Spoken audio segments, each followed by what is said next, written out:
Okay.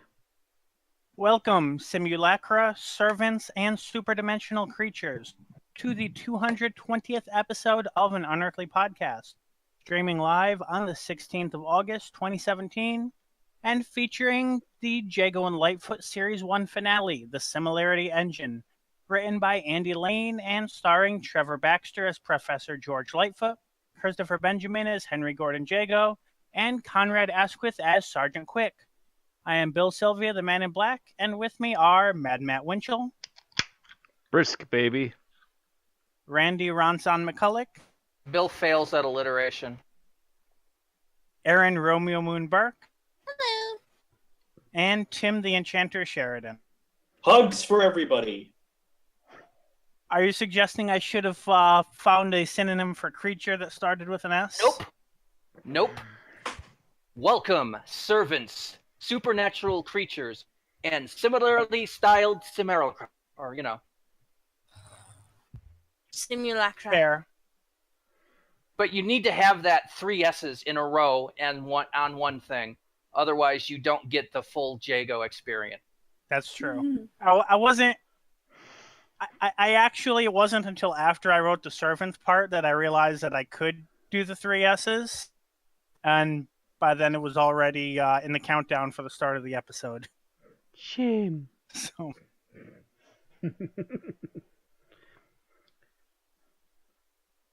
I am drinking iced tea raspberry. I would, but I am now avoiding anything with sugar in it, or at least processed sugar. I am now avoiding processed sugar like the plague. If it's cooked into something, like, bread has sugar, I can deal with it, but things like... How much sugar was in that applesauce you ate for dinner? That's a little bit of an exception. Because I am still having... I have had the worst 2 months in existence. I had a bacterial infection at the end of last month that has developed into bacterial pneumonia. And as they were x-raying for that, they discovered I have an enlarged heart, which they are now working on trying to figure out the cause. I think my asthma is trying to kill me.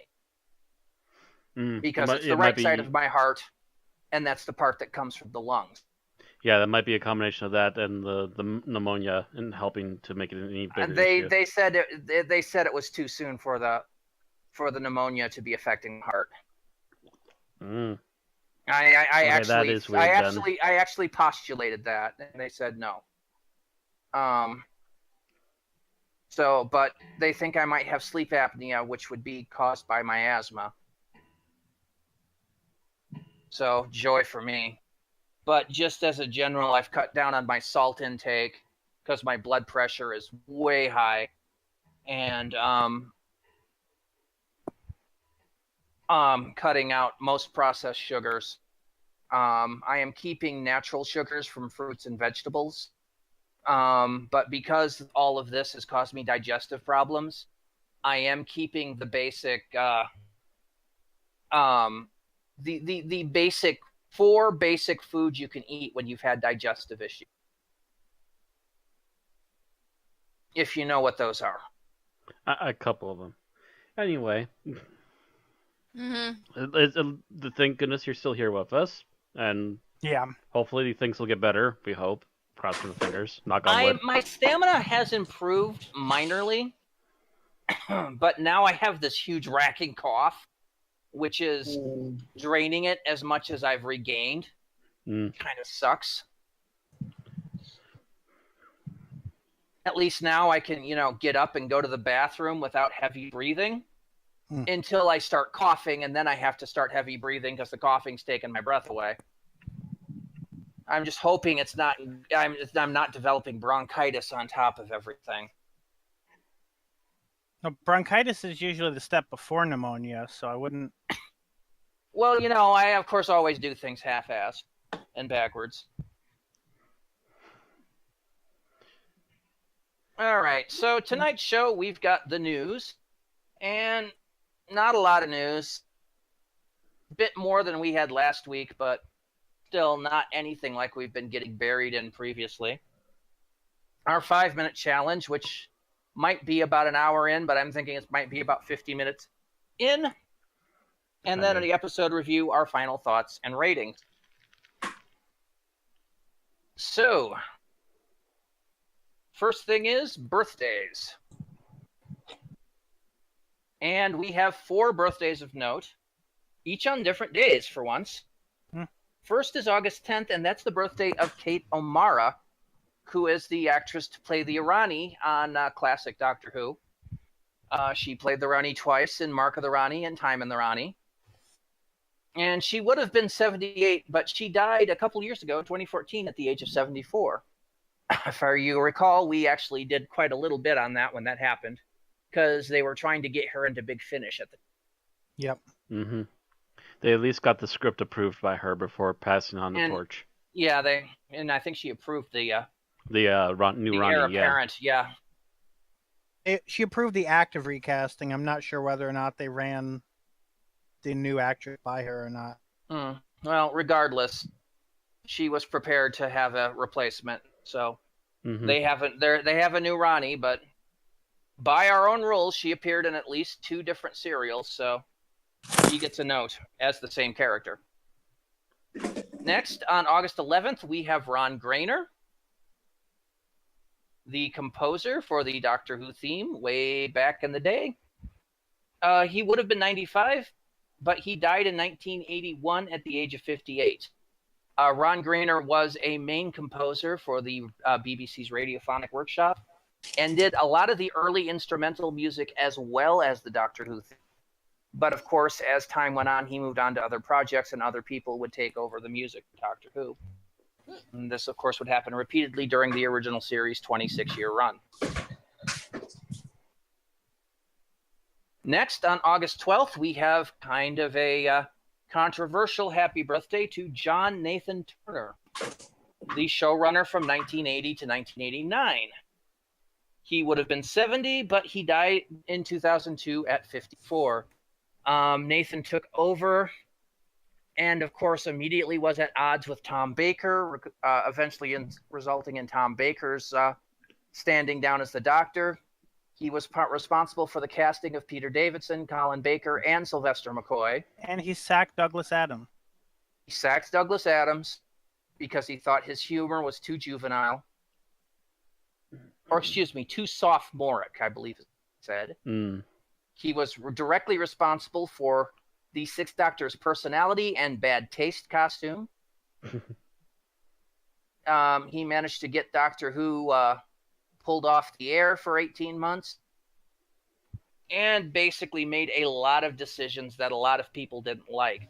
Mind you, if you loved 80s Doctor Who, you have a lot to thank John Nathan Turner for. I think the 80s Cybermen might have been part of what he created. In which case, there's a little bit of sunshine in that rainbow. But John Nathan Turner was largely responsible for the turn more towards cheesiness by the end of the show. And then finally, on August 16th night, we say happy birthday to Rachel Talalay, director of various Doctor Who episodes from 2014 to the present. And she's the one that's still alive. And she turned 59.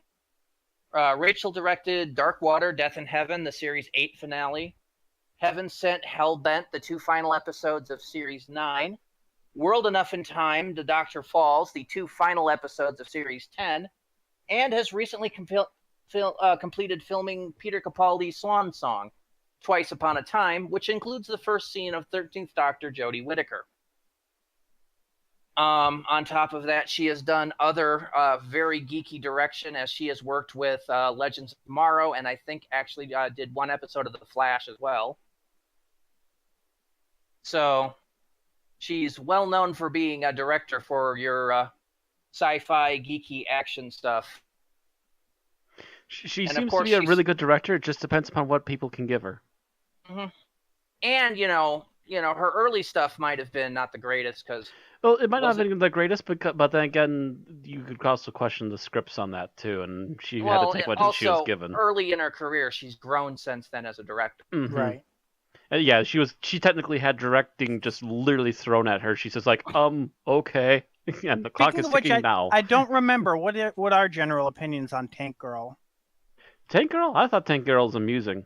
So it's basically just her debut that people. Yeah, it's mostly people are colored by good. her debut, and her debut was kind of Everything pushed since on then her. seems to have been successful. Yeah, I really love Tank Girl. But it wasn't close enough, I think, to the graphic. Yeah, it's a very big departure from the comics, but For what it example- is, it's okay. For example, Tank Girl never really had to babysit a younger sister. They wanted to make her more maternal in the movie, so And that's something you expect from a movie version. Those sorts of changes, if not that specific one. Honestly, I would love to see what Talele could do with a modern, like, sci-fi or comic book movie. Actually, what I want her to do? I want her to recreate her original movies in the way she wants to do them. If she even wants to touch those movies. It would be very interesting if they turn around, because I think they're rebooting Nightmare on Elm Street again. Oh, have her do a new Elm Street movie, let her come back full circle to kind of redeem herself in that fandom's eyes. If she wanted. I mean, the other problem with her debut directorial thing, Freddy's Dead, The Final Nightmare, she not only directed, she wrote it. And to date, that's the only thing that she's written. Ooh. Oh, and that's the only thing she's still written. Okay, yeah, maybe she's not the greatest writer, but she's a really good director then. I'm also wondering if that's one of those things where the producer grabbed her and is like, "Okay, we hired you for this. We have 2 weeks to get a script and film it."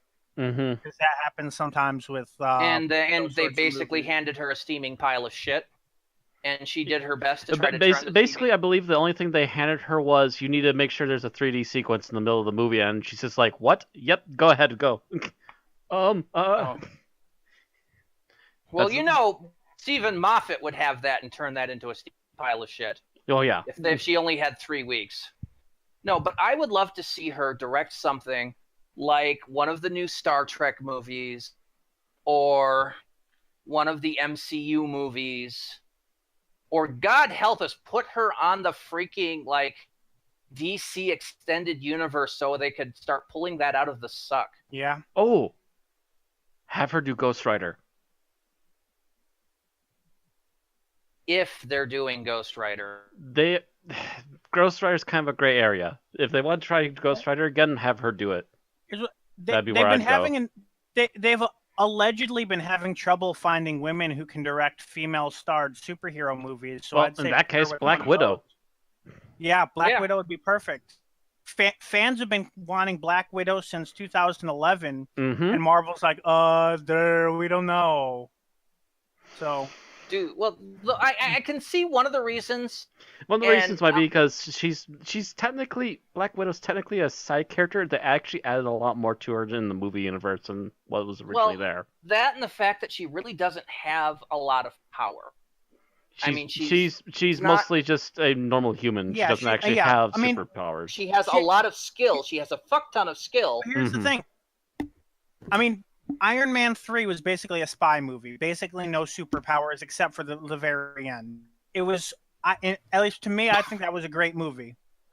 James Bond has no superpowers. Very successful movie franchise, obviously. Yes, I know. That's the sort of movie Black Widow should be. Yeah. The problem is, can they do a spy movie and keep the Marvel Cinematic Universe feel?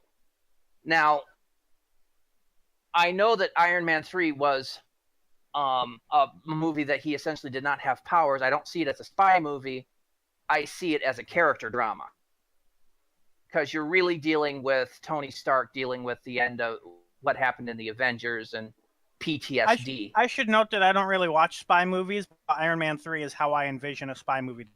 Then you're not envisioning them right. No. Trust me from somebody who has watched a lot of Bond. When people talk about Bond, it doesn't sound like a spy. It sounds like action movie. Spy movies are action movies. Yes. And they're not spies are not action characters. Spies are stealth characters. Really depends on how you play it. Yeah. Anyway, I feel like we've been on this for a while now. we've turned this into the Rachel hour. Well, the Rachel 10 minutes anyway. But yes, happy birthday, Rachel Talele, and happy birthday, belated or posthumous Kate, Ron, and John. So moving on to Lost Stories, Aaron. Okay, so we have unfortunately lost Victor Pemberton here at the age of 85 due to undisclosed reasons. They've not been made public yet or some such. But Victor Pemberton is known mostly for having created the sonic screwdriver. So that's creator of the sonic screwdriver has passed away. He is also script edited Tomb of Cybermen. He was very close friends with Peter Bryant. So when Peter took over the series, Pemberton was brought in as Pemberton also did freelance writing. He wrote for Fury from the Deep, which is another Doctor Who serial, of course. Yeah, and it's he also wrote the audio adventure Doctor Who and the Pescatins, which released as an LP and cassette starring Tom Baker and Elizabeth Sladen. He also wrote Target novelizations, both Fury from the Deep and Pescatins. Is she dying for anyone else? I don't know about dying, but I think she was converted to a Cyberman. I'm sorry, but yeah, you're like all kinds of buggy. Yeah, it sounds like somebody tried to throw her in an auto-tune. Now? You're back. Hello? Hello? Yes. Hello? Okay, Hello? so am I coming through now? Yep. It okay. sounds a little more clear right now, yeah. Give it a try again. Okay, sorry. I've been trying to hash out some problems that are going on with the GeekCon stuff right now with Gotcha. Shayna from our registration and our Oh, so it might have been using up bandwidth? Might have been using Yeah. too much bandwidth on the laptop then, yeah. So, yeah. So let's go over, when did I start going cyber? It whole was a thing. while I mean, ago, it was through most of it, but you were able to be heard pretty clearly until the last Until bit. you started Until Matt mentioning the spoke up. Target novelizations, and then it went Yeah. really bad. Mm-hmm. All right, the Target novelizations of both Fury from the Deep and the Pescatons. He did actually quite a lot of writing. He acted a little bit as a scientist in the moon base, but he did mostly writing. And it sounds like he formed Saffron Productions Ltd. And made documentary films, including Gwen, A Juliet Remembered, and Benny Hill, Clown Imperial. Let's see here. And he also went on to write 15 novels. Yes, exactly. So altogether, pretty wide compared to a lot of people's careers. It's mostly writing based, but still dabbled in quite a few areas. Mm-hmm.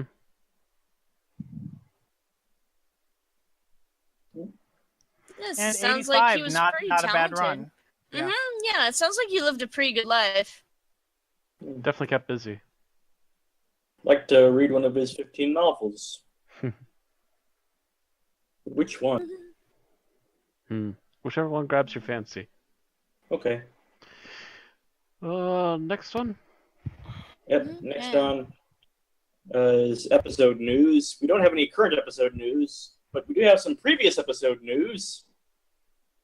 From Cultbox, we have, in an interview with Stephen Moffat, he has revealed that he knew all along that Heather would come back in the Dr. Falls, which isn't that surprising since I think he wrote the episode, showrunner, so he probably... Are you implying that Moffat knows in advance how he's going to wrap up his loose ends? Because if so, I think we need to disagree with you at least half the time.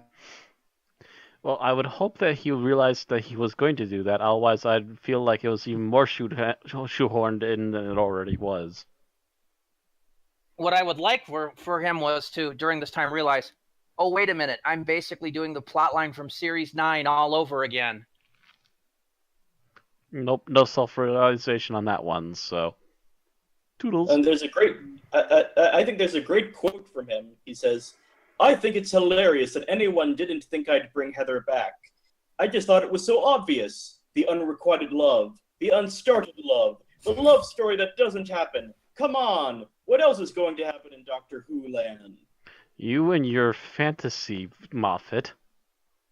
Now that said, I do agree that fairy I tale. find it surprising that there were people that didn't think Heather was coming back, considering at the end of the pilot, the Doctor basically, he did everything short of wink at the camera to let us know that we're going to see Heather again.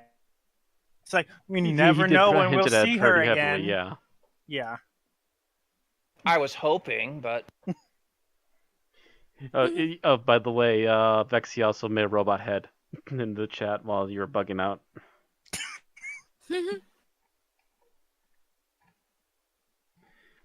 He's not afraid to emote in chat. Anyway, Another little bit of news from Radio Times is that Jenna Coleman has been asked to return for the Doctor Who's Christmas special, and her response is unknown, and really, that's all we know. actually, we know even less than that. Because the Radio Times has no source on this. Yeah, There's no they source. really don't tell us why they think that. And the only, if it were the Mirror or the Mail saying that, we wouldn't even include it. mm-hmm. The Radio Times generally tends to be connected enough to be at least somewhat reliable. But then they usually cite their sources, too. Yeah. Usually. So it's very strange that they're not even saying why they think Jenna's been asked. Yeah, it's kind of an unusual one if they don't have a basis for it. But I will say that if nothing else, I would expect her to at least guest appear for the regeneration. Yeah, I would think she would at least show up in some sort of flashback Or stock footage, yeah. Yeah, or something, or just a brief little cameo just before he flashes into the new Doctor. A circle of heads shouting "Doctor." Yeah. They mentioned that a possible conflict is her role on ITV's Victoria, which is also airing a special on Christmas Day. Well, if it's a very if small she only cameo, has to it won't show up affect for it like a much. scene, I think she could squeeze it in. Yeah. But I don't think she's signed an exclusive contract with ITV. The reasoning the article gives is that they think she might be wary about guesting in a show that's in direct competition with the one that she's appearing in.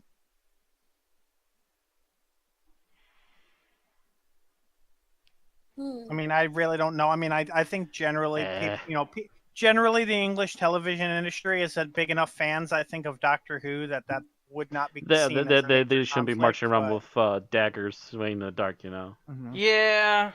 And the Americans are on that same level, too. How many times for the 50th anniversary did we hear from the guys from Arrow going, yeah, if you're asked to go, John, just go. Right. We'll write around you.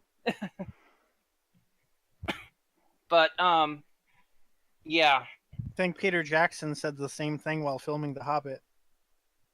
I'm in a movie, don't you know?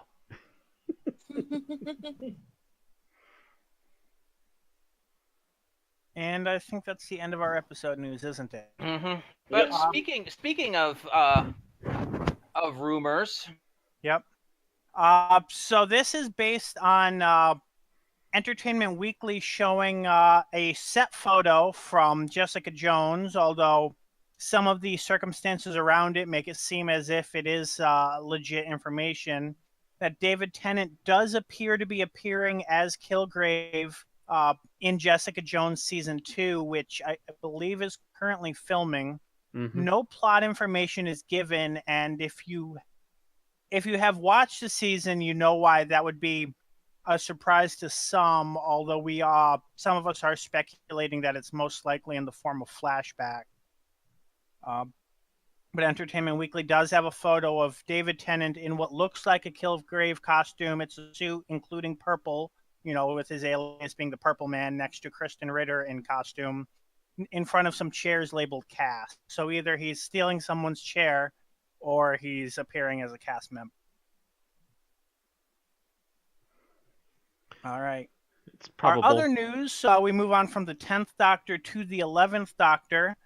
Matt Smith has been talking at Fan Expo about the 13th Doctor announcement and Jodie Whittaker. Apparently, he was bugging the BBC, saying that he has the right to know who the next Doctor would be. And after he bugged them for at least half a week, they finally let him know about 3 or 4 days before the actual announcement who it would be. The next article continues that same, looks like same panel or same interview, in which he basically tells us that he called Jodie to congratulate her, but she didn't pick up. So he left a message with his a cappella version of the Doctor Who theme song. He doesn't actually say if he said, if he left his name or anything. So it's entirely possible that she just thought some creep was calling her to make sounds on her voicemail. Well, this is Matt Smith. Let's face it, some creep did call her and leave a message on her voice. Wow. Well, that's harsh. Harsh words from Matt Smith. Jeez. He just wants to be part of the team.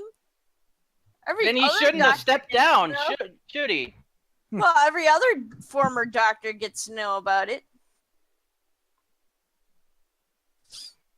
But that's really all there is for those 2 articles there. Not much else to say about that. David Tennant knew because he works with Jodie Whittaker. Yeah, I mean, they were on Broadchurch together. Right. They've been, co-stars for a while. So they have a working relationship. And Capaldi knows because he had to work with her for the... I don't think Chris Eccleston knew, and I don't think any of the classic Doctors knew. That does make me wonder how Matt got her phone number. I would assume he's worked with her before. I don't know. I'm imagining Jodie walking onto the Broadchurch set like, David, are you giving out my phone number? Maybe. It's like, hey, he's Cybernet. He knows how to get phone numbers. But yeah, if Matt Smith and Jodie Whittaker hadn't worked together before, and all he did was call her up and leave his a cappella Doctor Who theme, I'd be pretty creeped out. Oh man, I'd mind for the I'd be blocking that number. And leaves me an a cappella message. At least from all indications, she never called him back, so she may have blocked his number.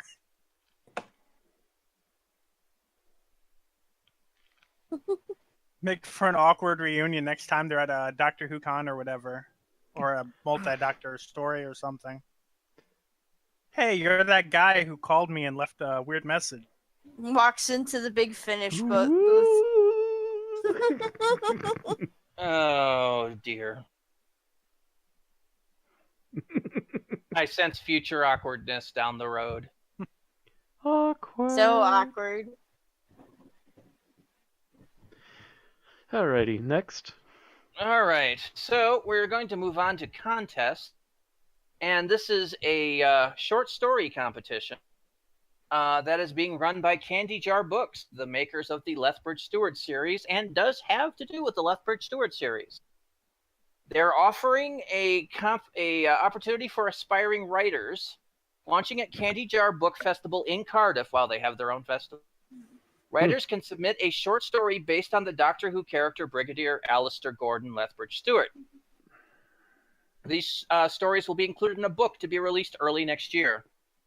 Or in other words, Candy Jar Books is basically making a competition so they can pad out their publishing. And find more ways to keep releasing Lethbridge Stewart books. Because apparently it must be doing well for them. Sean Russell, the head of publishing, says, "We've had huge success with the previous 2 short story competitions, and we wanted to do something different this year. With the 50th anniversary of the Brigadier coming up, we felt that this should be a fantastic opportunity for budding writers to write their very own Lethbridge Stewart story. The winner will be offered the chance to pen their very own Lethbridge Stewart book, full-size book, not short story, and work alongside range editor and creative director of the Hassman Estate, Andy Frankham Allen, and will also receive a Kindle Fire to read it on.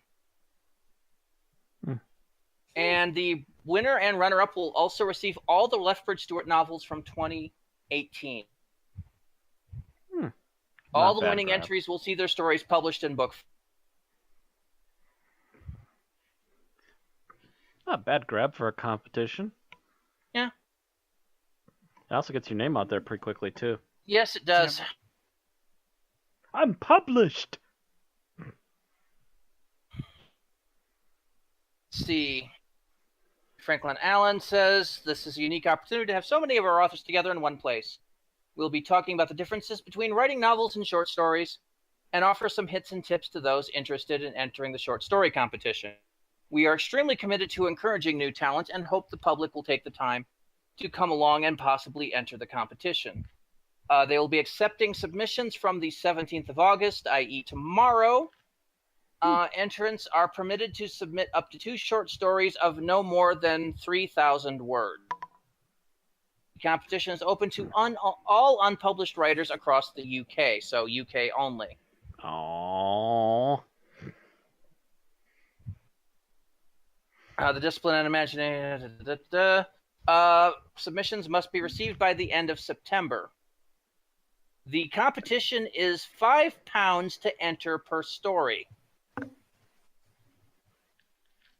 What's that now, like $15? You're £5, more like 7 or 8. Yeah. But yeah, competitions where you have to pay to enter are generally looked at skeptically by authors in general, although at least it's a very small fee. It is a very small fee. It's not even the full price of a book. Yeah, the thing is, you're basically paying them to take control of anything you create. Mm-hmm. They should be doing it. Should be the opposite. Yeah. You know, this isn't just, turn in your stuff for free and we won't pay you, but like, give us money and turn it in. Now, people I do desperate think to break into generally... Sorry, go ahead. People desperate to try to break into the writing world, and that is a very dog-eat-dog world that's hard to get into. I can see them, thinking that that's worth it. My issue has always been with creative control.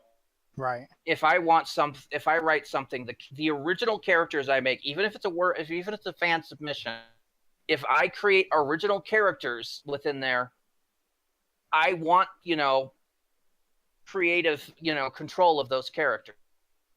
I mean, and this has, been a Doctor Who issue for years. Yeah, when Carrie Nation created the Daleks for Doctor Who, his estate maintained control of the Daleks in perpetuity. Yeah, that's where it always gets muddy when the rights are split. Mm-hmm. It's not just Doctor Who either. It's happened in Star Trek as well. Now, I do think that a major purpose of the fee is to avoid pranks and other things of people just like submit for the hell of it. They're basically saying, we want you to have a stake in this. We want you to actually take this seriously, which I mean, they're probably still going to get pranks. They're probably still going to get people who've never written before in their life just still submitting it for the sake of submitting it for Doctor Who, for, being in the Doctor Who universe, because it has tremendous appeal there. But I think this is meant to cut down on the amount of, people who are not actually expecting to win submitting. Mm-hmm. Either way, it's something, like I said, if you're desperate enough to get in the writing world, you'll probably fork out to do. Mm-hmm. But I don't know. For me, it makes me a little leery. Besides, I can't qualify. I'm not in the UK. Right. Mm-hmm. Yeah, it's all an intellectual exercise for us. But what isn't an intellectual exercise? Oh, wait, it is. Big Finish Audios. Yay. Because you have to use your mind to imagine what's going on. Use your imagination. Yes, but people in the U.S. can purchase and listen to the story. Yeah. All right, so out now we have the latest for the Torchwood Series 5, Aliens Among Us. So it's going to be changing everything pretty much. Let's see here if I can get to a synopsis of what's going on. It's going to be starring John Barrowman, Paul Clayton, Alexandra Riley, Johnny Green, Sam Barrett, and Kai Owen, and Eve Miles. So it's going to be having new characters in there. So we've got Changes Everything by James Goss. Tyler Steele has washed up in Cardiff looking for a fresh start. As disgraced journalist, he's looking into the Red Doors movement. Are they really behind the terrorist attacks on immigrants? And then 5.2 is Aliens and Sex and Chips and Gravy by James Goss.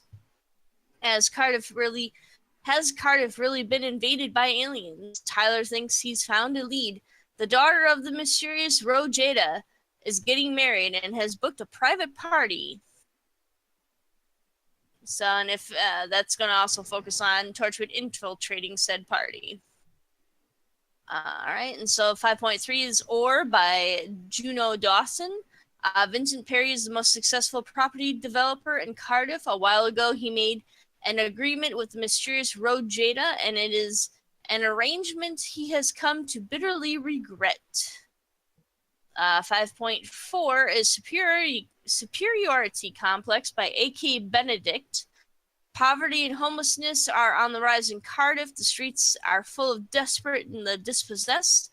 So, of course, it's the right time to open a 7-star luxury all-inclusive hotel. So...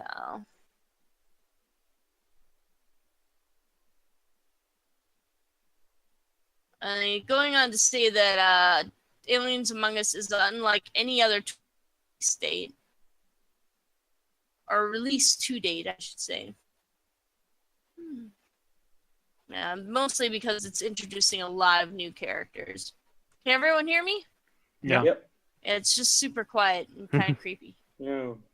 We're listening attentively and not interrupt. Okay. I'm not used to that. Are we good? Yes, they're good on that one. All right, moving on to Doctor Who: The Blood Furnace is also out now, starring Sylvester McCoy, Bonnie Langford, and Sophie Aldred. Takes the companions back to their roots and asks what happened to Mel before she joined the Doctor's adventures. Is that part of the main range? Yes. Okay. Yeah. So the TARDIS brings the Doctor, Ace, and Mel to a recently reopened shipyard in Merseyside. It's 1991, the hardest of times, but now there's shipbuilding once again, and thanks to the yard's new owners, the Dark Alloy Corporation, which totally doesn't sound sinister at all. A miracle job creation, but is it too good to be true? I don't know. I would totally trust a corporation called the Dark Alloy Corporation. Because Doctor Who has had such a good background with dark alloys. Well, the thing is, it really depends on what your purpose is, If they're actually manufacturing like an alloy out of dark matter, then the Dark Alloy Corporation makes sense for a name. Mm-hmm. But it's that's just a little obvious in my. Are we evil? Maybe. Yeah, very probably evil. Or Yeah. it's a red herring in the sense that it's an organization that was not founded by an evil person, but is being used as a front for an evil person's scheme. Well, you see, the Dark Alloy Corporation's actually owned by the Dark Corporation, which is itself a subsidiary of the Dark Kingdom. Somebody better call Sailor Moon. Still there, it's a part of the Shadow Proclamation. Throwing shade there. Throwing shade. Alright, so and then also a major part of that story is that the past of Mel and Ace is going to be a little bit more revealed than in the original Doctor Who TV series, so Big Finish is at least going to be expanding upon their backstories. Yeah, they did a pretty good job of doing a backstory. Mm-hmm. I mean, in Classic Who, Yeah. the entire 26th season was basically Ace's backstory. right, But next that up. said, Mel had no introduction story or backstory, so it would definitely be nice to see something. Well, other than the Yeah. fact that we knew she was a computer programmer from the 80s, Yeah. that was about it.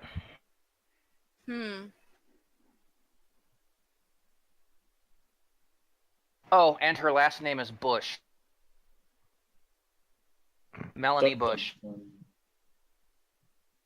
Okay. Well, moving on to Doctor Who: The Fourth Adventures, The Skin of the Sleek, out now. So, of course, this is going to star Tom Baker as the Fourth Doctor and Lala Ward as Romana 2. It's going to be... That, again, is also out. On the planet Funderel, you can walk on the ocean. The surface holds you when you move, but if you stand still, you sink. Light shift in the fathoms, and great shapes move beneath your feet. Schools of giant electric eels known as sleeks. There is no solid land, and the only locals are the wave walkers, hunters who live in floating villages. But recently, some strangers have arrived, pursuing their own distinct agenda. So, and of course, the Doctor and Romana are going to become embroiled in some of the stuff that's going on with these villages. Doctor getting embroiled with things going on. That is unspeakable. Yeah. Oh no, never. It might actually involve an extra Time Lord there. The Time Lord is Sarsha, an old friend of Romana's. So they're going to be introducing a new character there. And I need some background from Romana. Yeah, I wonder if that has anything to do with the Gallifrey series that they've done. If Sarsha was mentioned in that at some point, and they brought this person into here. Maybe. Could be interesting. A neat little tie-in. All right, and then finally from Big Finish, because, Big Finish always has plenty of news, is the Night Witches is coming up soon. So we've got it's going to be an earlier adventure starring the Second Doctor, played by Roland Moore. And also it's going to have Anarchy Willis and Fraser Hines in there too, so... Yeah, let's get to the synopsis here. When the TARDIS materializes north of Stalingrad in 1942, the Doctor, Jamie, Ben, and Polly are captured by the Night Witches, an all-female unit of flyers tasked with disrupting the German forces nearing Moscow. They suspect that the travelers are spies, part of the Germans' Operation Barbarossa. Despite their pleas, they are locked up while it is decided what to do with them. Polly, however, is receiving strange looks from the pilots and clearly unnerving them. So... Dun dun dun. Bum bum bum. Yeah, I'm trying to find any more information on that. It seems like people are kind of happy with Roland Moore. They like his writing, and there's not much else to it. It's just going to be coming up, and it's going to be... Oh, that's what I was going to say, is that it's one of their historical... It's a historical story, so I don't think it has anything other than the time traveler aspect. I think it's just straight up, just kind of an interesting story about these high-flying women in the sky. Yeah, might be a full historical. It is in the right era for it. Mm-hmm. No, they were talking about how it's been a long time since Big Finish has done a historical. Oh, it mentions that in the wall of text. So let's see here. Yep. As Big Finish has its first historical adventure in a while. So yeah, this sounds like it's going to be a straight up historical without, like I said, the mentioned the time traveling bit. There's not going to be anything else like I keep wanting to say superstitious, but like supernatural or aliens or anything like that in here. Science fiction, I should say, beyond that. It's just going to be straight up, they go back and deal with normal people in somewhat abnormal situations like war and whatnot, so. Should be interesting. Doctor Who meets the Biggles movie. Yeah, Mr. Biggles. That's basically what it is, you know? We got a little biplane there and everything. Mm-hmm. Alrighty. So, that takes us to if anyone has any spare news to talk about. I believe Tim recently watched a movie. Yes, I did. I've been known to do that on occasion. Once in a while. But this weekend, I jumped on the bandwagon and I went to see SpiderMan Homecoming. And I have to say, I was very impressed. One thing I noticed was that it was definitely the most lighthearted Spider-Man movie I've seen. Yeah, I was gonna say a lot less angst. Yeah, a lot like angst, and it's like, and I thought that's an important part of Spider-Man's character that I think is about overdue that they gave some props to, because yes, Spider-Man can be emo from time to time. But there's also a sense of optimism about him, I think, that this... When he's in the hands of good writers, yes. Mm-hmm. And I was very impressed with Michael Keaton's performance as... Mm-hmm. As well as Tom Holland himself.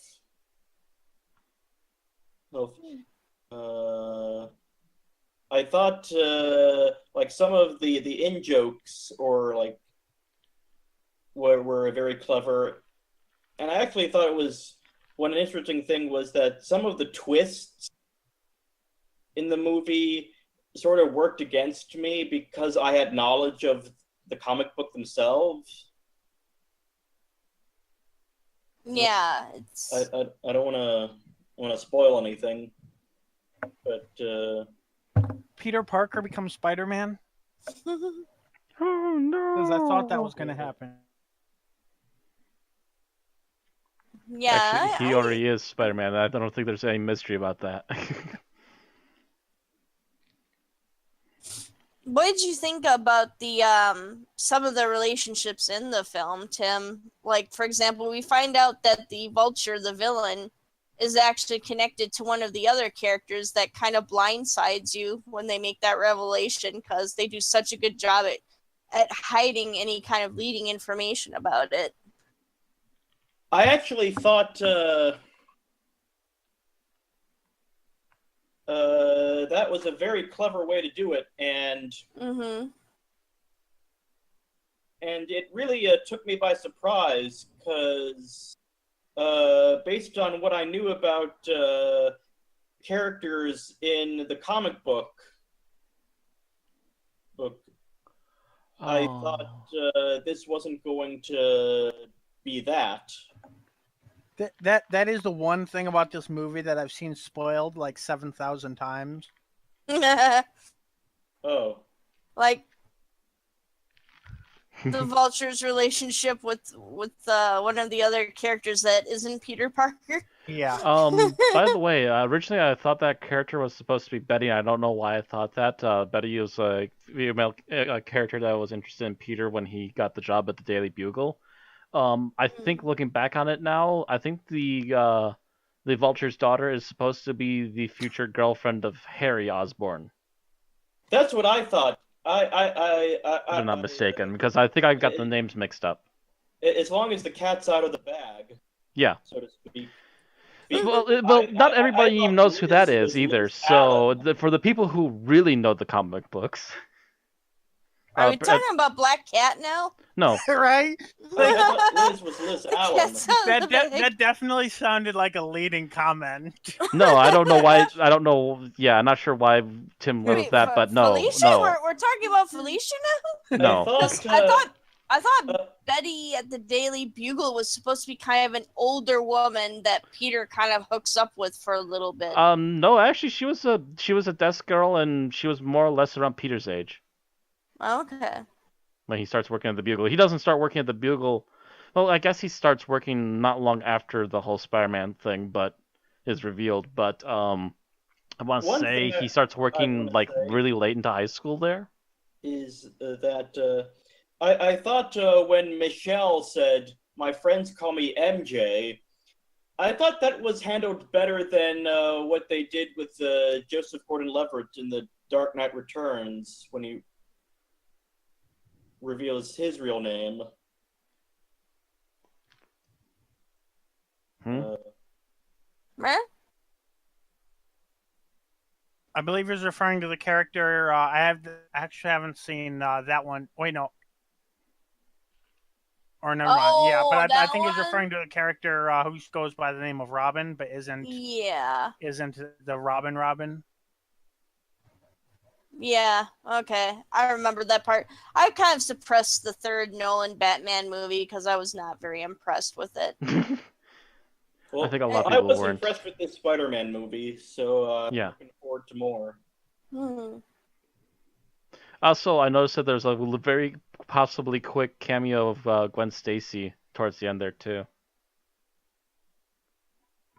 We had a blonde girl that suddenly showed up at the tail end of one of the scenes, and it was a very obvious visual homage. I also picked up on the scene that I think was inspired by the Master Planner storyline. That famous sequence drawn by Steve Ditko where Spider-Man's trapped under all the Under a whole bunch of rubble, yeah.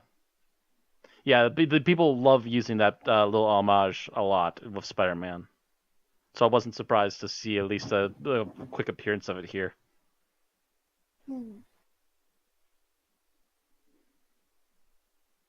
Anyway, I give this movie 5 stars.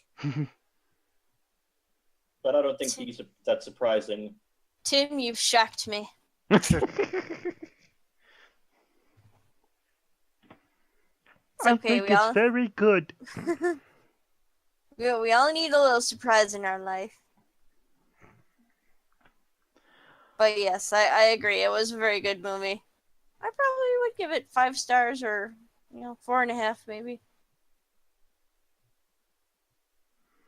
Anything Certainly else? better than any other Spider-Man movie. Oh, I don't know. Spider-Man 2. I was having a dickens of a time ordering the rest of the movies for Geek Theater for GeekCon. That was fun. I hate Amazon now. It's just like, Amazon, why won't you just take this credit card information that I have with the convention? But apparently it just didn't want to. So Shane is ordering our DVDs. So hopefully... Not really a topic of conversation to have on the live stream. That's the only news I have, though. There's nothing really much going on my end. Oh yes, actually, Matt and I were in the beta for the Frozen North. For Conan Exiles Frozen North, we should alliterate on that. It's kind of a mixed bag. They seem to be patching things regularly, at least, so hopefully the few issues we bumped into might get fixed soon. Hopefully. I think they are getting a little more stable already, server-wise. I do wish that they had announced sooner that they needed streamers and people to test the beta. Yeah, we could have used like an extra week and a half to try and get stuff ready so we could actually get into that zone. It was almost as if it were an afterthought of, hey, we could have people stream this. We should actually have people trying to help advertise us, yeah. Yeah, or it could be that they found out that there wasn't enough interest in it. They were like, oh shit, no one's they might have at the last minute just gone, oh wow, actually the people are kind of quiet right now. We should actually get some interest again. So it could be Yeah. any of those situations. But yeah, I do wish that we had, more than one day of the open beta to stream. That too. I wish, yeah, we'd had more time, even on the open beta, where we could actually freely show what's going on. But oh well, we're given the hand we were given, and we'll see where things go from there. I was happy that we got in at least. They could have been like, nope, you're not allowed. You don't have enough viewers or whatnot.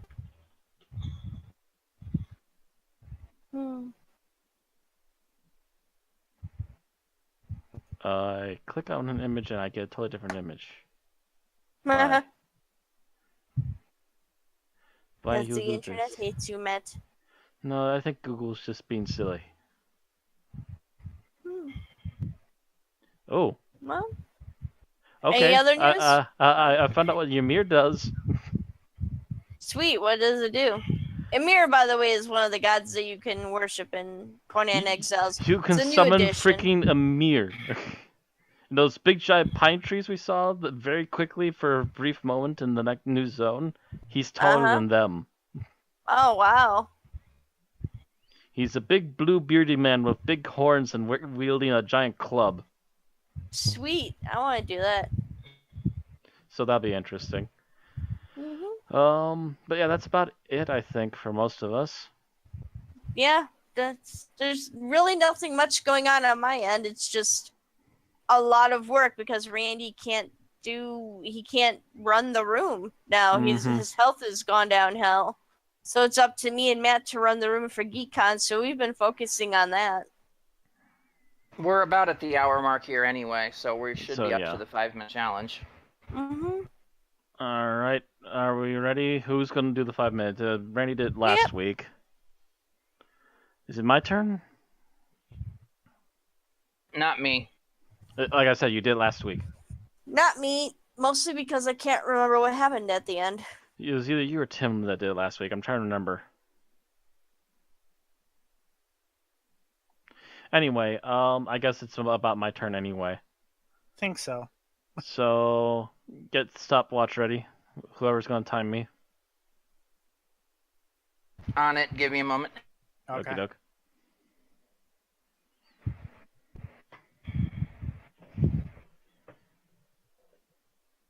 All right. You ready? Ready. 3, 2, 1, go. Alright, we start off this story with Jago walking along the road when he notices an odd-looking supposed ice slick.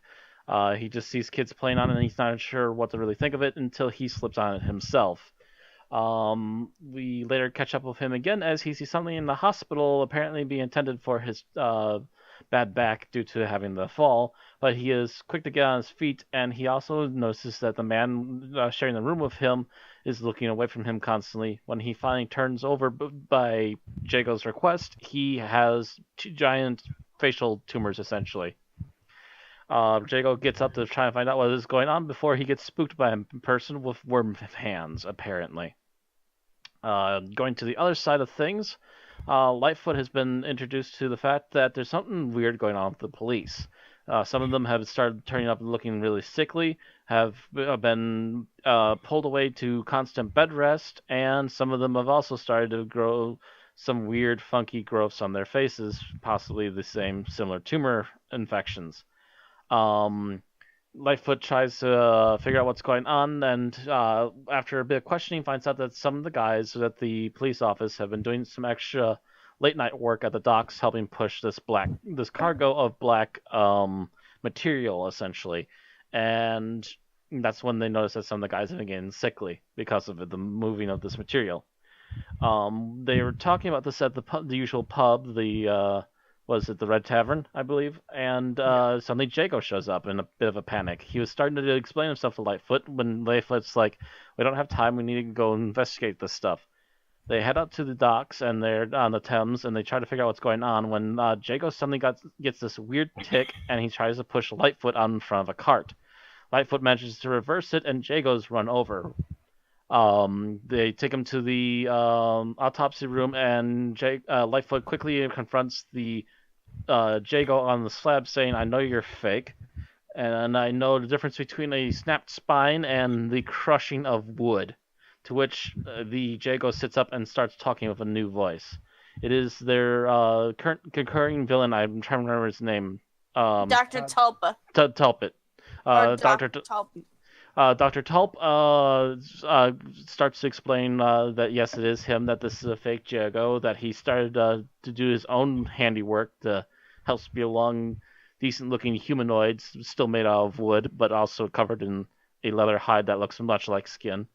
And starts to explain a few more things until he decides that decides that Lightfoot knows too much and tries to make an attempt on his life. To which Lightfoot and the officer, I can't think of his name at the moment, but they manage to throw in a lantern and light the fake Jago on fire. A few moments later, Jago is in the hospital again, having freed himself from the hospital bed. He takes the growth patient with him, who turns out to be one of the other officers, and they try to find out what's going on. They wait until Tulp walks past them, and they have a look around in the room that they came from, which is a giant room made of just machinery and gears and electronics. Jago accidentally ends up in the machine and starts giving the information to Lightfoot. Jago is pulled from the machine as he's getting questioned by Tulp. Lightfoot and the constables show up to try and arrest Tulp, who then brings in his own goons. But they start to talk to the goons about how Tulp is obviously not going to be treating them fairly after Tulp apparently gets whatever he's looking for. He's a man who apparently can see into the future and is planning his own little utopia. And it'll be a highly separated place with the low-life workers and the higher-up rich people who don't need to worry about anything ever. See Metropolis. They finally talked the minions to trying to get a handshake in with their boss to remove the gloves and find out about his worm hands, and that Tulp has been slowly becoming a monster due to something that's been in the in-between when he sees into the future. With that being revealed, the creature realizes that Tulp is becoming a liability and starts to fully transform him, to which Jago and Lightfoot push him into the machinery and destroy the monster before it can wreak havoc. Jago and Lightfoot return back to the Red Tavern along with the officers that helped them. They have a drink and rounds and start talking about stuff that had gone on, while also trying to have a bit of a relaxing moment. However, Jago overhears that there's been a crime where someone has been drained of blood, which is very reminiscent of Talons of Wang Chiang, and Lightfoot is with the constable when they find out about another murder apparently recently happening as well, and decide that maybe Jago shouldn't know about it, which will probably lead up to the next season. The end. Oh, I ran over a bit. Yeah, you did. This felt like a long one, though. Not in a bad way either. You did it in about 5 minutes, 20 seconds. So you didn't run over that much. Not too much, no. But yeah, there felt like there's a lot going on. But again, it felt like there was a lot going on in a good way. They did not spend any of their time wasting time. Anyway. Let's us not either. All right, so what did you like about this episode? And Aaron, you're up first. All right. I just bring up my notes here. Thus wasting so much time. All right. So what I liked was, I think I did kind of like how everything was eventually wrapped up. I didn't have too much questions how it was wrapped up. However, I kind of have like a little bit of an issue with yeah, I felt like it was an okay ending overall, and I did like how we finally get to see the Beast as mentioned, possibly the one that they were talking about seeing in the previous episode, or hearing about in the previous episode, while the spirit's fleeing from. And also seeing Tulp again is wrapped up. Yeah, that's what I like. All right. Bill, you're next. Okay. I like this sort of grudging respect that Tulp and especially Lightfoot, although to a lesser degree Jago, had built up. The way they just got to the point where he's fine with fine, I respect you enough and value your company enough to sit here and have this conversation. I'm still not going to tell you, to give away my secrets, but I'll sit here and have this conversation in a sort of not quite to the level of like a Moriarty and Sherlock Holmes conversation, but that sort of thing.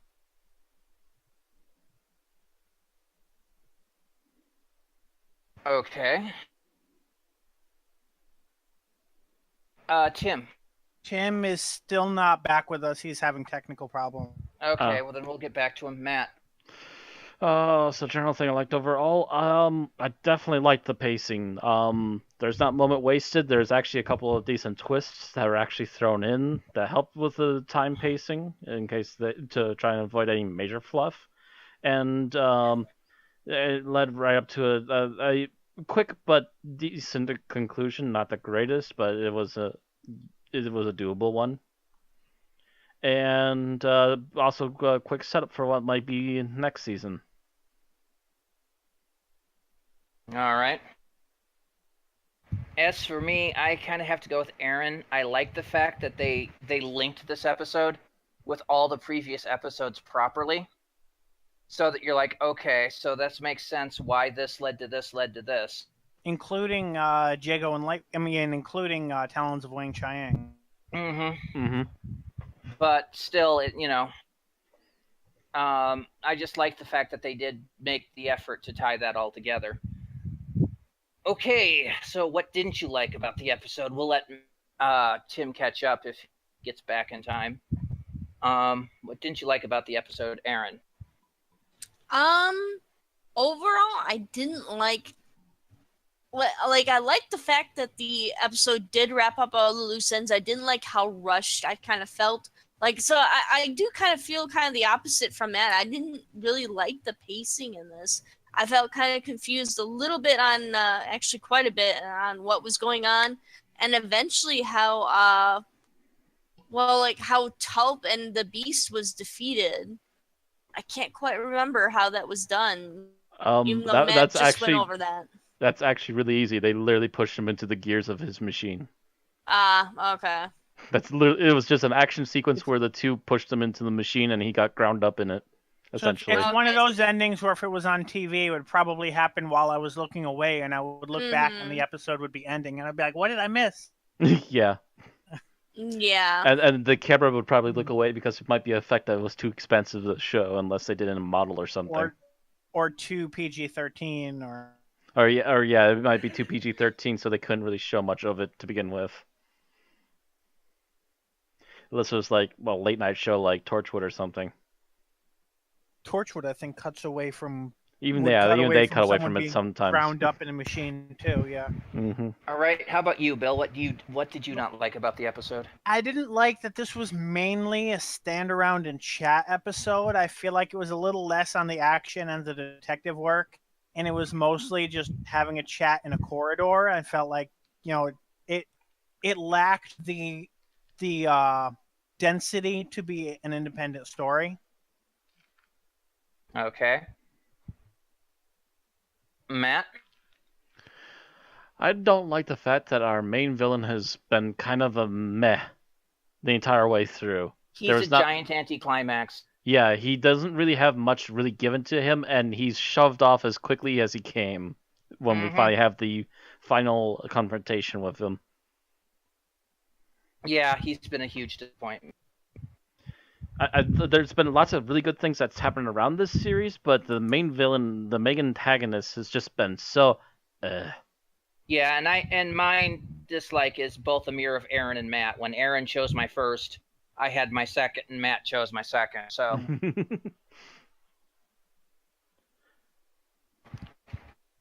So that's pretty much what I have to say on that one. That was my issues with it. I did feel that the pacing was a bit confusing for me. Because it's like, okay, we've tied up all the loose ends. Now what do we do? Mm-hmm. We still got 10 minutes left. Fuck. What do we do? Yeah, well, that was kind the of... tavern again. Because why not? Okay, there's something I didn't like. Ellie really had like virtually no role in this. Oh yeah, she had like no role Yeah. in this again. And she was such an important character. They kept introducing her and they Before kept adding this. elements to her, and then they just really did Mhm. nothing with her in the They end. dropped her. Yeah, they dropped her. They dropped her like a bad habit. Yeah, I think they were trying to give like Sergeant Quick a little bit more to do, because Yeah. in the past stories he's kind of had the same role that Ellie had in this one, of basically just appearing and you know, walking away. being Yeah. there for a scene or two, and that was it. So in this episode, that's what Ellie gets, and Quick actually gets to be part of the Yeah, story. they needed to work off of Ellie and Quick a bit better. And that's what the guy's name I forgot earlier was Quick. All right. Well, we'll have to have Tim catch up en masse now.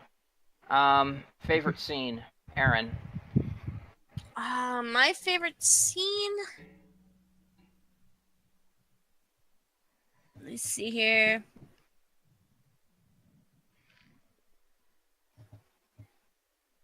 I think I'm going to say when Lightfoot lights the wooden Jago on fire. Because, like, the wooden Jago is so smug, or Tulp as the Jago puppet is so smug about how he can't be harmed and everything like that. And Lightfoot's like, you've never heard of combustible, have you? Or inflammable. I believe inflammable was the term he used. So Yeah. that was just kind of the, Oh yes, you're made of such a tough wood. By the way, you're still made out of wood anyway. Yeah, Wood exactly. And as he had mentioned, he had used feathers to simulate Jago's, robust stature and Mhm. things of that nature. So it's even more. And if this had Flammable. been an American production, it would have been. So you can't be harmed then. You ever heard of mesquite cooking?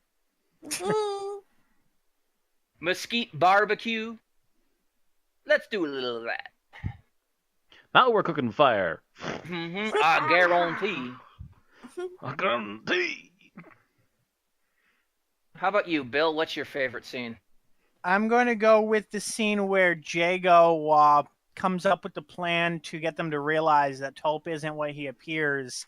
He realizes that trying to explain isn't working, so he completely switches tactics, goes for something that seems to make no sense with that whole has he ever shaken your hand thing, and it's that whole thing is completely irrelevant, but it gets him exactly to that end point of the glove coming off, which is what he was angling for the whole time. And I just think that was brilliantly done, and it shows that Jago isn't just the bumbling sidekick. Mm-hmm. All right. And Matt? I actually, yeah, the whole Jago thing, by the way, this was actually his particular story to shine a lot more, because he's the one who accidentally, by the way, ends up right in the way of Tulp. He's the one that gets up to try and confront him the first time, gets tied up, and then frees himself due to his own past in stage trick shows.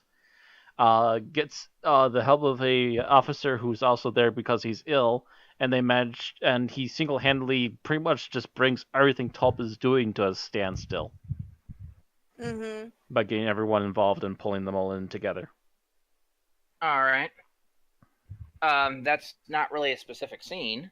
Sorry, I'm thinking of just an overall general thing, but actually, you know what? The one scene that I actually found kind of amusing was when he accidentally ended up in the machine and then became the wooden self. Did you set my jacket on fire? All right. My favorite scene was the fact when Lightfoot deduced that the Jago wasn't the real Jago. And his reasoning behind it was because he showed up in the bar, and the first thing he didn't do was order a beer. Instantly, something is fishy here. He's not trying to get hammered. And the likewise deduction of who the real Jago is at the end. Well, what did I have for dinner last night? How would I know? I haven't seen you in a week, Mm-hmm. It is you. Yes.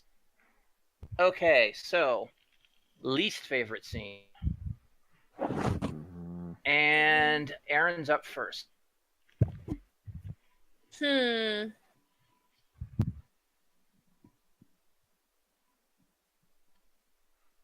I think what I'm going to do is just say Tulp's death. It's just so understated for someone who's supposed to be the arch villain of this season, at least. He just came off as kind of lame. And like I don't think we even get to really, the beast doesn't really seem, or the creature that is trying to control him doesn't seem to have too much intelligence. Do we even hear it speak through him? Is it capable? No, it's of just speech? I don't snarling and remember growling that. as he's changing. Yeah, not Yeah. separately, other than the fact that he claims it's been controlling him the whole time. So it's sort of Or trying to control More- one him. of So those more it's like situations where we semi-intelligent. don't know what was him and what was it. Yeah. Yeah, and it's just like kind of an instinctual thing. So like there's not even a big bad behind Tulp to really latch onto there for for the second series. Like, hey, let's further investigate this strange entity that's, that was controlling Tulp the whole time. Maybe it's looking for a new host or something. There's nothing like that. It just kind of ends very quickly and kind of very, very much in an anticlimax. So, and I wasn't very happy with that. Oh, I was look, just he like, is well, turning into the monster. Let's push the monster into the gears. Why don't we? Yes. Arrgh. End. yeah. Yeah, there needed to be a bit more to that.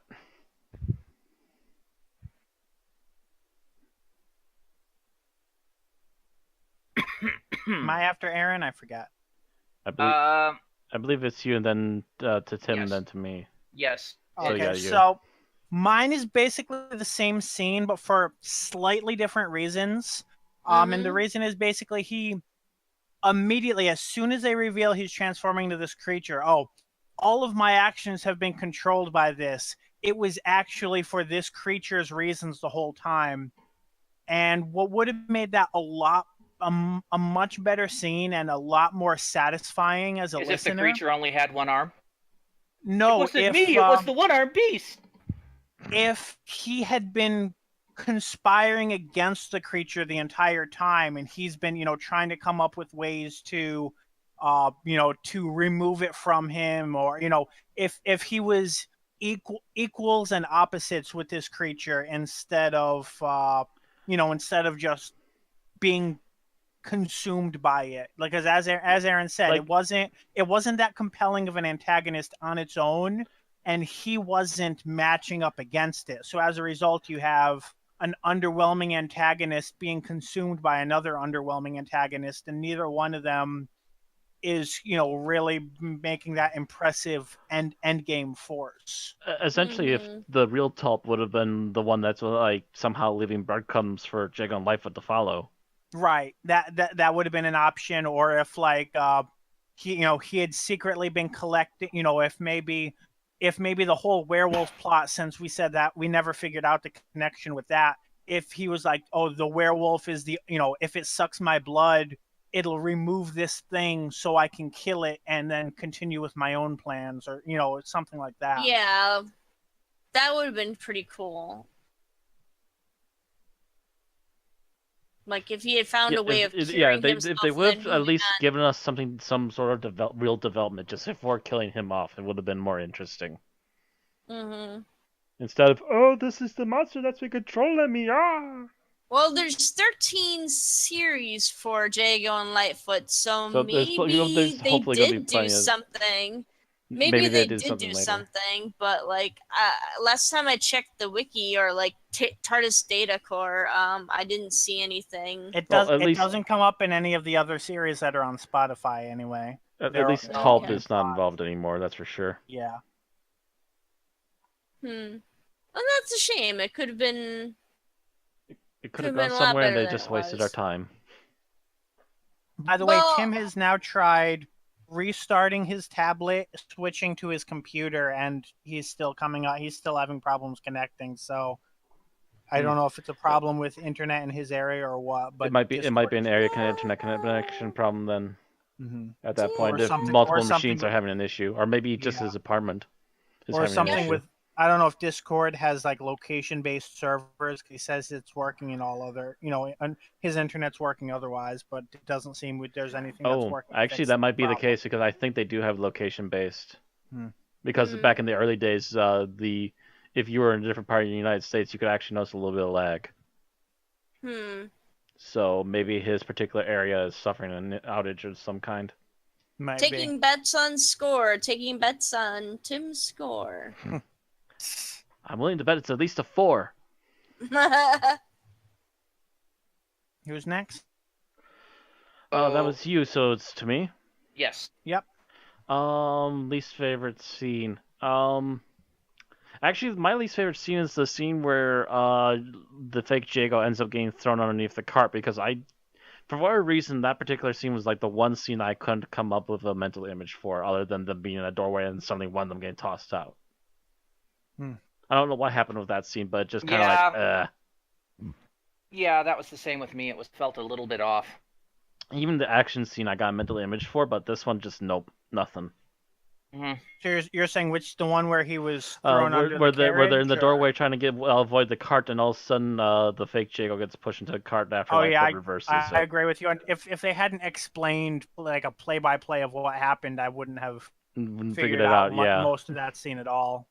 I think maybe special effects like horse and cart sounds more, or No, maybe it was a scene that was written to be visual. And of course, you can't do that when writing for audio. Right. Mm-hmm. Yeah. It was very much a scene that had to be seen and not just heard, and they couldn't quite write that. It's the same problem I have trying to watch some of these old telesnap audios of First to Second Doctor adventures. Mm-hmm. Where they're deliberately writing a visual scene, and it's fine for them there because that was originally intended to be visual. But when listening to it, it just falls short because you're missing a key component. Yeah, serials like Marco Polo especially suffer because of that. Indeed. It's going to be a bitch when we actually review that one. Should we wait and see if they make a DVD first? The animated Marco Polo. That'd be unbelievable. Right.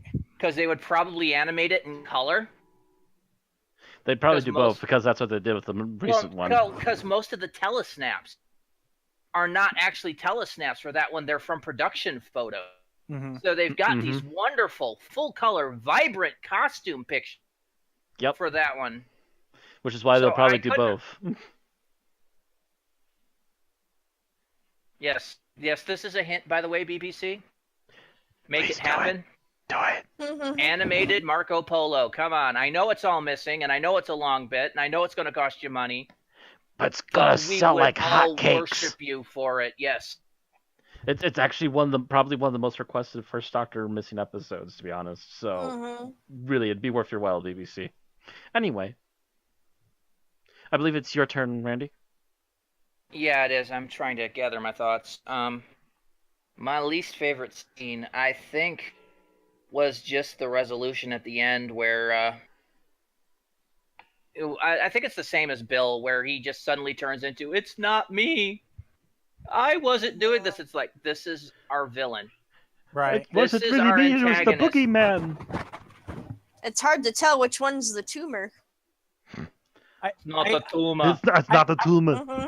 I couldn't help but compare that to what it would be like if someone like the Master were in a similar situation, because we've probably gotten stories like that with the Master where he was facing off against some sort of other intelligence like that. Oh, I'm the victim here. Trust me.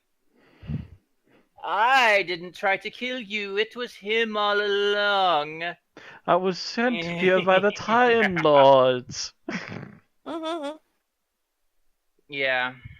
I'm leading them into a trap. Trust me. It's a trap. It's a trap! Okay. So, I really have to go with that because it just kind of felt so hokey. I'm just, hokey. It felt more hokey than a normal master plot. I felt like it was such a letdown because they were trying so hard. Hello? Hi, Oh, Tim. finally have a Tim. OMG, Tim! Can you hear us, Tim? I can hear you. Awesome. You're trying so hard. Excellent. Tim has traversed the otherworldly realms of Discord and made it back safely to us. What have you seen, Tim? He's Tell back us. from that internet eddy. That Yes, pile up on the information superhighway. I have one word for you all. Plastic.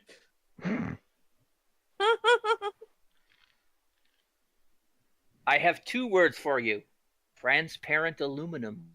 See, that and something like that with Tulp's reveals would have been an amazing scene. Oh, yeah. Okay, so Tim, we've done our good bad. Would you like to contribute at this point? Yes, you mean, is this the general thing? Well, start with the general, then go to the specific, because we're already done all through 4 it. bullet points. We were wow. about to go. We were about to go to our final thoughts, but now you're here. You can give yours. Okay, so yep, your general liked thing. Okay, so generally, I really liked the character of Lightfoot this time around. Most of the times, my favorite character of the things was Jago, but I thought Lightfoot's characterization as sort of like the honorable, noble, Victorian gentleman, really shone through. Yeah. Hunt you No down one and else had shoot you chose like a that one. dog. So, good kudos on that one. Okay, general thing you didn't like. General thing I didn't like. I don't know. I after all this time, I'm just not really sold on Dr. Top. Yeah, Okay. Yeah. a couple of there's us mentioned bunch that. of us there with you. Yeah. Yep, that's 3 of us that are on that one. We don't care for Tulp much. All right. I mentioned he's almost. He's basically a walking anticlimax. An anticlimax being eaten by an anticlimax. And being shoved into an anticlimax. It's like a little Russian anticlimax doll. and then the idea that he was possessed by now I kept getting the impression that it was supposed to be a Dalek. No. It was like some sort of being in between the spaces and time, essentially. Yeah, there was no real hint of what it was, but it wasn't a Dalek. It was something more primal. So, some sort of like beastly monster from the in between dimension with wormy, I squiggly thought it would have been hands. more interesting if he had done this on his own and it was of his own. Yeah. Preach into the choir there. Yeah. Yep. Yeah. Anticlimax inside an anticlimax. That's like he'd anticlimax.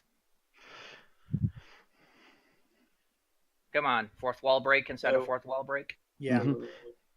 All right. It's like Spaceballs. three anticlimaxes in 1 minute. Oh, Deadpool. That's right. Deadpool. Yeah. Okay, so moving on to my favorite scene is the scene where Lightfoot is trying to trick Dr. Top into monologuing. And that would have been a great moment to say, "Oh God, you're catching me monologuing." You know, straight out of The Incredibles. And it's like, wait, don't you want to go into detail about your brilliant plan and how we never would have figured it out? And matter of fact, wouldn't Wasn't your it minions like to Jago hear that was about your doing plan? That, though? Wasn't it Jago that did that? Lightfoot too? was doing that, and then Jago's the one that started turning it around. Lightfoot after not Jago tried to kill him. When he revealed, Okay. I knew it was you all along. Now monologue to me about your plan. Well, no, this was later. When they were with Tulp face to face. Oh, okay. So scene you didn't like. I can't really think of a scene I didn't like, so I'll have to pass on that one. But Okay. All right. sorry, I missed the meat of the conversation. I don't... That's fine. That's fine. You hit a few different notes we didn't get to, so. Yeah. And most of us was talking about how we didn't like Tult. Aaron and I thought that other than tying everything together, the plot seemed a little rushed, and it got us a little bit fuzzled. And I think that was really the highlights. So, are we ready for our final thoughts, or anybody else have anything else to say? I believe we're ready for final. All right. That would be Aaron first. Heartburn being treated. Okay, so final thoughts. Like I said, I do enjoy the fact that they did at least tie everything up. They didn't leave any loose ends. Well, not as many as they could have. Like Bill yeah. Bill mentioned the werewolf thing, and I kind of had forgotten all about the werewolf. Just about. I hope it doesn't come up later. Moffat. Well, I'm just talking about later in Jago and Lightfoot, because again, it's them accidentally pulling on Moffat and making us frustrated and shake our fist because they should have covered this sooner. Well, didn't this come out in kind of the Moffat era? Did they start these during the Moffat era? I think it might have so. been. I'm thinking it might have come out around early Moffat era. Because if you notice, some of the Big Finish writing kind of mirrors the era that it comes out in. A little bit. I think the Mahogany Murderers came out in 2008, and then Jago and Lightfoot Series 1 was 2010. Because, like, the Mahogany Murders was a standalone and everything like that. But anyway. Yeah, Series 1 was 2010. Okay. So at that point, yeah, Moffat had just started. And we weren't even into the depths of bad Moffat yet. Maybe it's just a bit of coincidental writing. Maybe Moffat studied this and took it to the nth level. June 2010 was when this came out, which means it was written probably around March or April. Okay. Or at least, no, it was probably recorded March or April 2010 and written somewhere in 2009. So it would have technically been written during the RTD era. Okay. And then recorded pre-Series 5 and then released during Series 5. If I'm remembering my timing right. Yeah. Well, either way, I am kind of disappointed in how Tulp turned out. So it's not really as strong as it's certainly not as strong as the Spirit one. Was it the Spirit box or whatever? That was definitely the strongest one in this series. But overall, I felt that the series itself was pretty interesting. I'm glad I listened to it, and if anything, even though the villain was kind of a disappointment, we got to see the heroes built up really well, in my opinion. Especially Jago, who is frequently written off as the comic relief. He got a lot of character development, more so than I'd say Lightfoot did. I don't think Lightfoot has a real arc throughout the series. Yeah, he mostly gets built up during the Talons of Wang Chiang. He's kind of the main-ish character of Talons of Wang Chiang. Oh yeah, in Talons he's working as Watts to the Fourth Doctor's home. And Jago is just the one that he's just, the guy on the scene. He's not really a big part of what's there. He's, one of the suspects, as it were. One of the suspects, or one of the people related to one of the victims. Episode and a half, yeah. He's just the guy that owns the location that the crimes are occurring. Unbeknownst to him. So I felt that was really nice, and I really do hope that they reintroduce Ellie and give her a little bit more character development, a little bit more adventure time with the characters, with Jago and Lightfoot themselves. So, and I also hope that they kind of build up more of that world. But either way, still, not the worst endings, I would say. That's it for me. All right. That would be me. Yes. Okay. So it seems like we're giving thoughts on both the story and the season, which seems fine because we have enough time for both. From the story, I do think Jago and Lightfoot both had some time to shine, but I think they vastly overshadowed the villain of the piece, and there wasn't enough detective work and action in between to really make up for that aspect of it.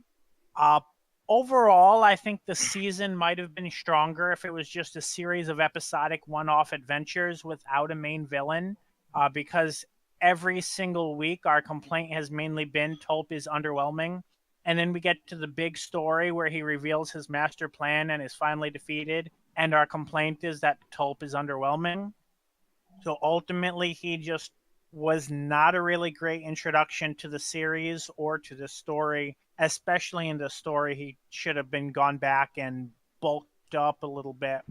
But I think he's by far the weakest part of this story. Like I said, we've had Jago, we've had Lightfoot, both had shining moments. Ellie could have used more to do, but she's really a supporting character in this season. And that's, I guess, the majority. Yeah, that's basically it. All right, Tim. Overall, I thought this was an okay series. I liked Jago Lightfoot. Bit of a weak villain, but the supporting characters like Ellie and the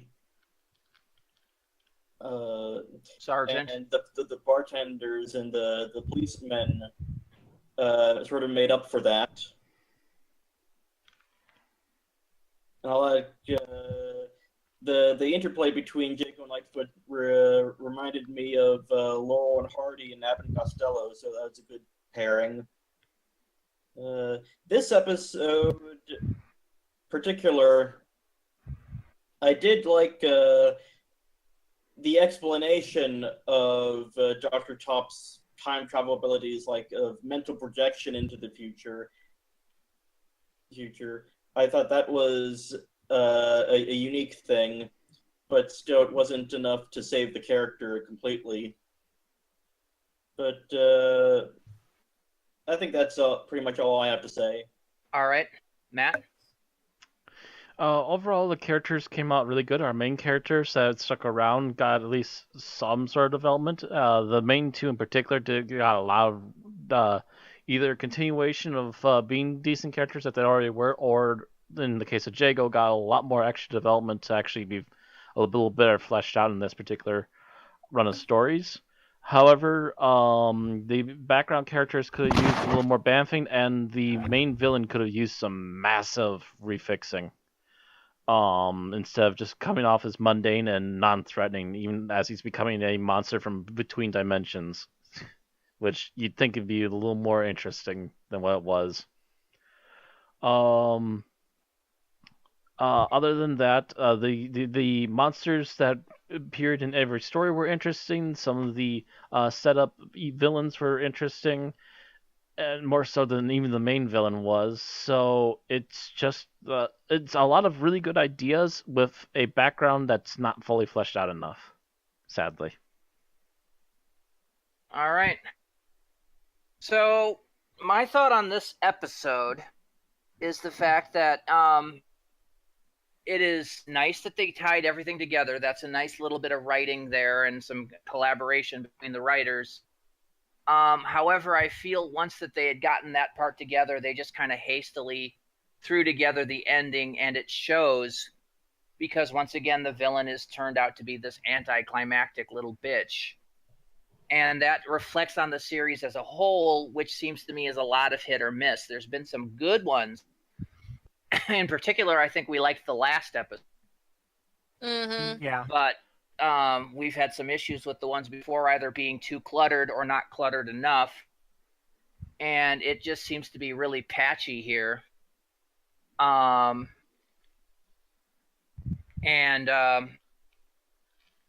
Really the main issue is the weakness of the villain. If you're going to be introducing something like this, it's go large or go home. Mm-hmm. And they completely failed to go large on it. So really the only thing you're listening for is Jago and Litefoot in action, and there just isn't enough of that sometimes for it to pan out. All right. So with 20 minutes left, we are going to score. Remember, this score reflects this episode only, the Similarity engine. So, Aaron. I'm actually going to give this one a 3.0. All right. Bill? I'm really torn because there's enough flaws to rightfully bring it down to a 3.0, but I think when it's fun enough to be a 3.5. So I think that's going to just edge out enough for my score to give it a 3.5. All right. Tim? I'm also going to give this a 3.5. Okay. Matt's lost his bet. Matt? And I'm going to be the high one. I'm giving this one a 4. You owe me 20 hides, Matt. Dude, I probably already gave you 20 hides today. Matter of fact, I'm pretty sure I gave you 40. It's more Conan Exiles humor, everyone. Conan Exiles humor. Yes, but the bet wasn't in operation before. But yeah, the main characters make up for this one, but yeah, the total lack of a real villain that actually felt like a villain just knocks it down an entire point. Yeah, So the anticlimax. I don't blame the actor, I just blame the writing. The anticlimax in the end just tears this down to me. I'm going to have to give it a 3.5. The anticlimax circle just... And the only reason it gets a 3.5 is because Jago and Litefoot are... Otherwise, this would be... Fantastic crap. main characters, very well written, and just wish the villain was up to snuff. And that, by the way, will average this episode out to a 3.5. Ta-da! Above That was average, my plan all barely. along. Barely above bland.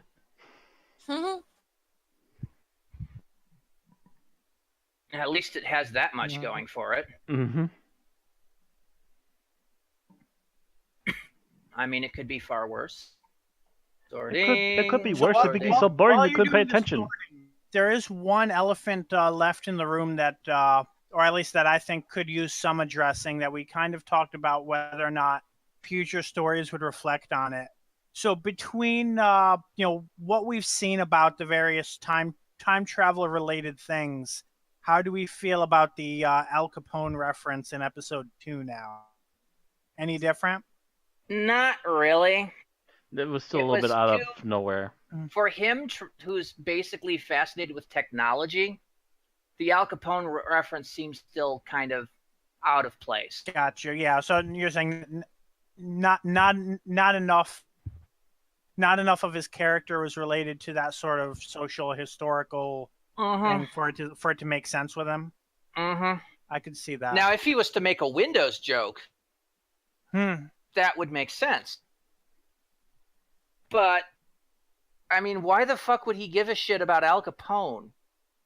He was basically a mobster in an era that's barely a tech spec above his. I think the only thing that came out was cars. Cars and regular electricity, and that was it. Yeah, it would have actually been better if he would have gone, that's not exactly a Honda, but I'm going to run you over anyways. It would have been try to run him over with a cart or something. Yeah, it would have made more sense to make a technology related joke somehow.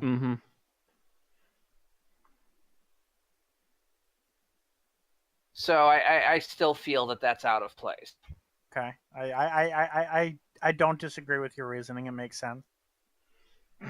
All right. So at 3.5, the Similarity engine comes in at number 140 of 211. So it is in our bottom. Mm-hmm. Oddly enough, it is on par with the Belova Devil, the second episode that we were just talking about, as well as City of Death, Death Steel, The Time Machine, The Christmas Invasion, Planet of the Dead, Jubilee, Eaters of Light. It is better than The Five Doctors, Terra Firma, Doctor Who and the Daleks, Jago and Litefoot 1, which only scored a 3.4, Androids of Terra, Silver Nemesis, but it is not as good as things such as The Gift, Resurrection of the Daleks, Full Circle, Tomb of the Cybermen, The Doctor, The Widow, The Wardrobe, and even Class Pain. So there it is, 140 out of 211. Similarity engine. And by the way, I'm pretty sure Bill is doing the math on another sheet, trying to average out What the series averages. It's actually not that hard. Are you including the Mahogany Murders or just the series one? I actually hadn't been doing anything specifically looking at that. So I'm like, if we do compare that, that is a worthwhile question. Really, if you guys are going to calculate something, really quick reference back to Conan Exiles. Apparently, Vexy gives my death from last night to end the stream a 5.0. Randomly get bounced off a ledge and die. All right. And then I get trapped in a wall and frustrated. All right. So it does look like so far Talons of Wang Chiang is by a significant amount the highest rated, the superior product so far. Mm-hmm. Yikes. And well, that got. That is a generally well liked Doctor Who story anyway. It's a good, so it's a well written story. thing. It's just a shame that there's a few other weird things attached to it. Mm-hmm. And so,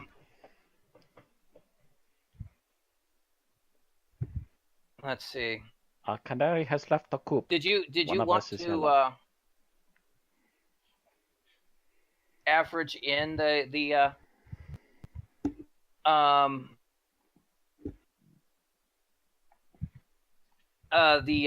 Companion Chronicles or not, or just series one? I mean, Big Finish considers it part of the Jago and Litefoot range, even though it's not named as it. So I'd probably count it as part of the same thing. It very obviously has ideas that they used for the first season. Yeah. All right. It was one of those where, you know, if people liked it, it would cause a spin-off. If people didn't like it, it would have been one-off. Mm-hmm.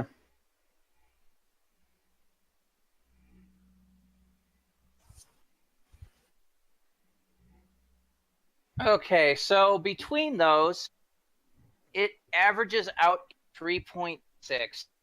So really this one and 1.2 are just hitting below the par. And if you look at it, that's not surprising because the only thing above that is the Spirit Trap, which we got a 4.4. Mm-hmm. And instead we got a 3.2 from the Mahogany Murders. And then if we don't include the Mahogany Murders, Mahogany,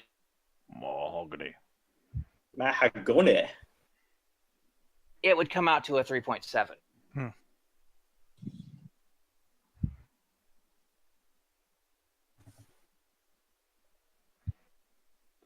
So why did he make those dummies on mahogany anyway? Because it's fun to say. Durable wood, I guess. Mahogany. Mahagana. So there you go. 3.6 would be the average for what we've had thus far. And we do have one more Jago and Litefoot that we're going to do, but we're going to do it a little later. So I believe that's all we have to say about this. So if you want to take us out, Bill. All right. So make sure if you want to continue listening to us to subscribe to us on twitch.tv/unearthlypodcast or at an Unearthly Podcast on YouTube. You can also like and follow us for news and updates at facebook.com/unearthlypodcast and twitter.com/unearthlypod. And if you want to support us, you can head on over to patreon.com/unearthlypodcast. All right, and on next week's show, there will be nothing, because we're not having a show next week on Wednesday. Because instead, we will be in person. Well, they will be in person. Due to my health, I will no longer be attending GeekCon at Madison, Wisconsin, at the Madison Marriott West.